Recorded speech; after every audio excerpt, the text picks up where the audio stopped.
তো হাই বন্ধু, welcome back to my channel Dipa Pal Dutta and Joyguru. তো দেখো আমি এখন 9টা বাজতে 10 মিনিট, 9:30 বাজতে 10 মিনিট বাকি। তো এখন থেকে আমি ভিডিওটা শুরু করছি। তো চলো আমি আগে ফার্স্ট কাজ করে নেবো, জামা কাপড় কেচে নেবো। 10টা বাজতে 8 মিনিট বাকি। আমি এখন জামা কাপড়গুলো কেচে নেবো আগে, জোরে জল আছে, তারপরে রান্নায় যাব। কালকের অনেক ভাত আছে। জামা কাপড়গুলো কেচে নিয়ে একটু রোদ উঠেছে, তো চলো।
মুখটা ধরো,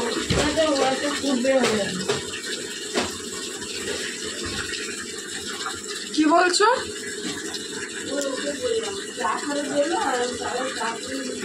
দেখুন তোমার কাছাকাছি কমপ্লিট হয়ে গেছে। দেখো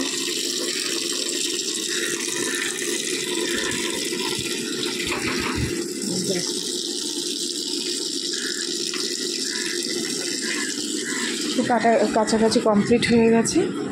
আজকে রান্না বলতে ইলিশ মাছটা আজকে অন্যরকমভাবে করা হবে। আর ঘর মোছার জন্য জল ভরতে দিয়েছি, হোক। তো ভাত বসে গেছে। আজকে ইলিশ মাছটা ভাতে দেয়া হবে, কড়াতে করা হবে না। এই দেখো ইলিশ মাছ আজকে ভাতে দেয়া হবে। তো চলো, ভাত না হলে তো ভাতে দেওয়া যাবে না। তো চলো আমি ঘরটা গুছিয়ে আসি। তো বন্ধুরা দেখো বিছনা টিছনার কী অবস্থা। এবার আমি বিছনা গোছাবো। আর দেখো কম্বলের পর কম্বল। কালকে তোমার দাদা ভাইয়ের খুব জ্বর কাল থেকে।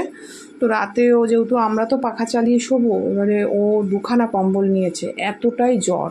তো চলো আমি বিছনাটা গুছিয়ে নিই। তো বন্ধুরা দেখো আমার কিন্তু সব গোছানো হয়ে গেছে, বিছনা টিছনা গুছিয়ে ঝাড়া হয়ে গেছে।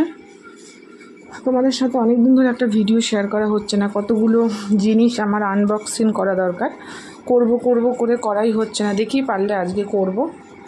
তো চলো, ছেলে পড়তে বসেছে।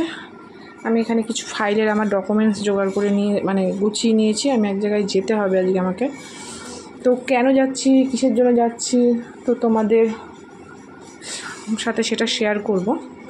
জিনিসটা আগে সাকসেস হোক তারপরে। তো চলো, সকাল থেকে জামা কাপড় কাচা দিয়ে ব্লগটা শুরু করেছি। তো দেখা যাক। আজকে রান্নাবান্না সেরকম কিছু নেই। হট করে ছেলে বললো ডাল খাবে, আর তোমার দাদা ভাইয়ের জ্বর, তাই মাছ করব অল্প। ছেলে ডাল খাবে বললো, তাই আবার ডাল বসালাম। তো চলো রান্নাঘরে যাওয়া যাক, সঙ্গে থেকো, ফিরে আসছি।